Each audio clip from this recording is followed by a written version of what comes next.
Welcome to Risk Forever channel, guys.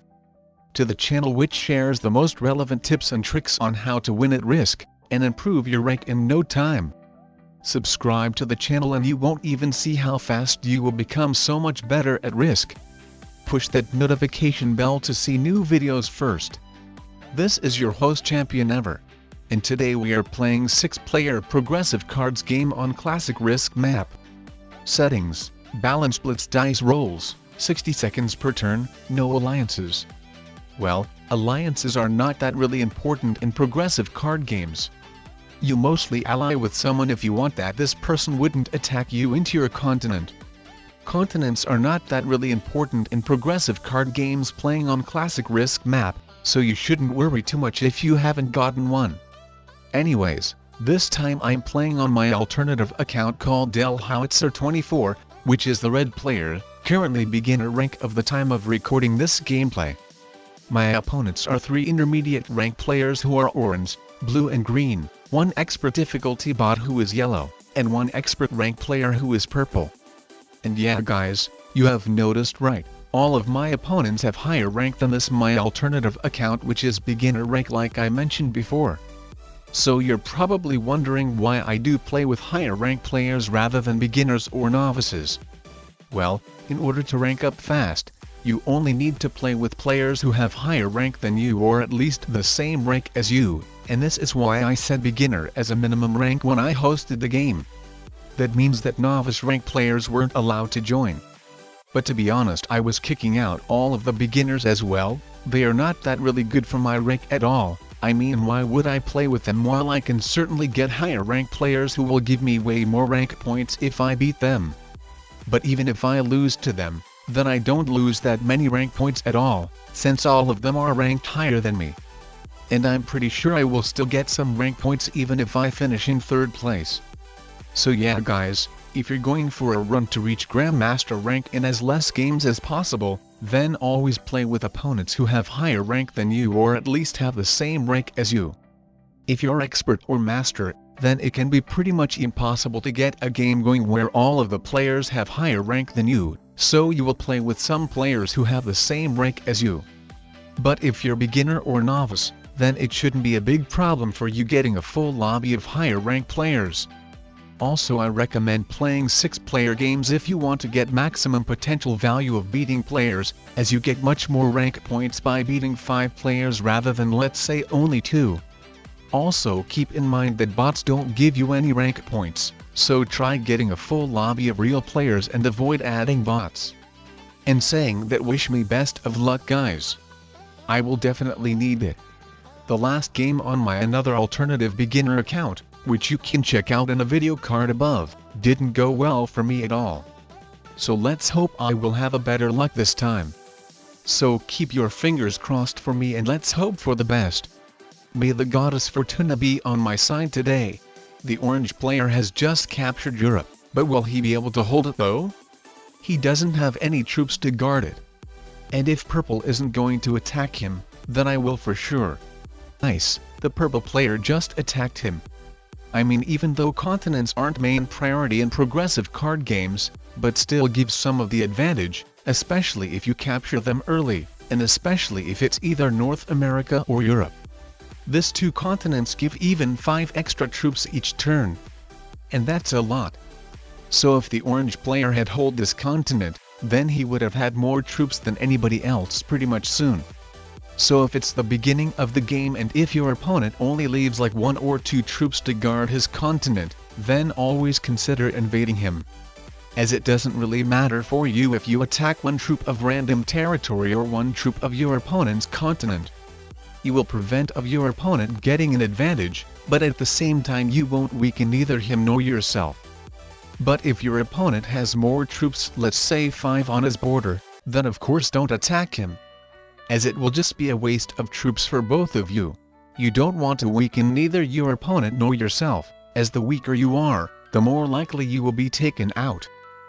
It would be a total mistake for the purple player to attack blue into South America, as he would definitely make himself a potential target to be taken out soon, and possibly the purple player at the same time as well.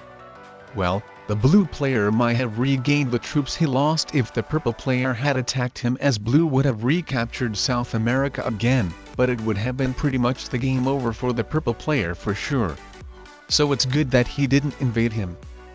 And I'm not sure why the purple fortified his troops into one big army in Greenland territory, but I hope he isn't going to capture North America, right? I mean, he wouldn't be able to hold it like the orange player cannot Europe. Plus, by swiping all of our troops out, the purple player would not only weaken himself, but he would make us to take out so much easier as well. You don't want to make any other player to be taken out easy, because why would you want that one lucky player would get a bunch of cards basically for free, and get a lot of advantage?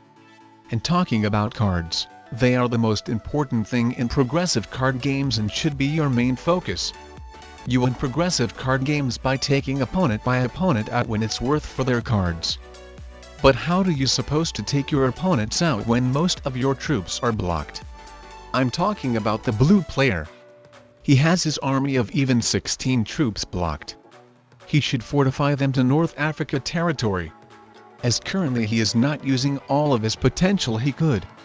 He could potentially get an opportunity to take some of the players out, like if someone would fail taking someone out, or if one of the players wouldn't get a set at 4 cards for example, but because he has his biggest army blocked, he probably won't have enough troops.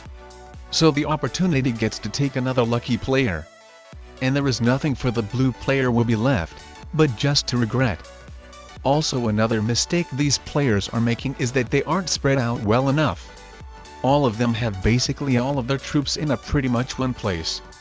Well, except for the yellow bot, he has his troops in 4 different places, and kinda green, as he has troops in 2 different places. But it isn't enough, as my biggest army in Africa is perfectly set up to take him out with no problems at all. Of course, I would just need to trade in a set firstly, as currently I don't have enough troops. And purple, blue and orange players are in a worse situation. They have all of their troops in pretty much one place. Well, purple has 1 troop in Asia while the blue player has 2 troops in Asia as well, but I mean they could be swiped out soon so easily. They should have definitely added some troops over here, as currently they aren't spread out well enough at all. And by saying that, the blue player became smarter and added some troops in Asia as well. But what is he currently doing? Why did he invade yellow, the computer player? Lol. I mean, the blue player is lucky that yellow didn't have a set, otherwise his 10 troops most likely would have been swiped out, as bots are very desperate to get continents. If there's only one territory on the continent bots are going for left, then they're definitely going to swipe out the troops which are on their way. So be very careful having some of your troops next to them. But for real, why did the blue player attack yellow? Does the blue player potentially play progressive cards in the same way as fixed? And gives all of his attention to continents? As I think the reason he invaded yellow, is because he wants to take Australia from him. No Australia, no win, right? Well, if he hadn't had his 16 troops army blocked, then the troops he received from trading in a set he could have added to that army and take out the orange player for even 5 cards. So he totally missed that opportunity.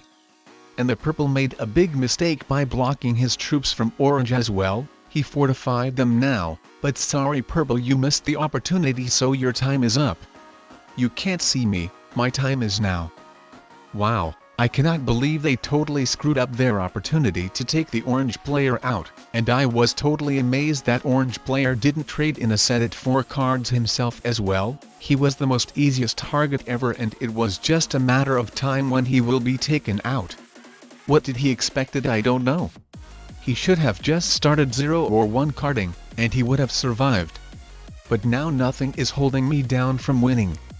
Well, obviously some bad blitz rolls could. But will I get one? There the biggest question is. It is very intensive moment right now. I'm testing out my luck. And very nice, very nice. I love these blitz rolls I've got. Rest in peace the yellow bot. And here I come for you blue. But wow guys, this beginner which is the red player is totally killing this game. Such a grandmaster skills, such a pro player, lol. These intermediates and experts are totally got wrecked. What can I say more? I'm a beginner, rank killer,